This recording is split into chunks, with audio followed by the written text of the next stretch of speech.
That certain night, the night we met,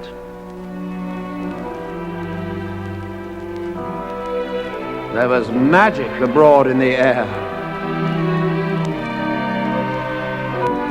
There were angels dining at the Ritz, and a nightingale sang in Berkeley Square.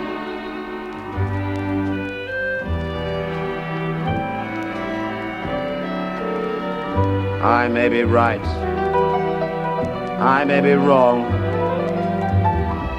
but I'm perfectly willing to swear that as she turned and smiled at me, a nightingale sang in Berkeley Square.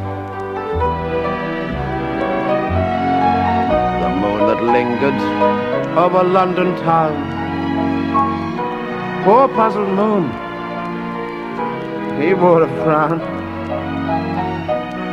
But how was he to know we two were so in love? The whole darn world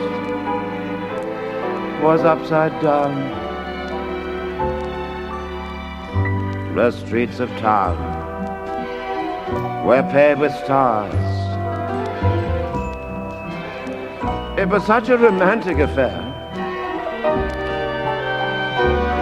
And as we kissed and said goodnight, a nightingale sang in Berkeley Square. I know, because I was there.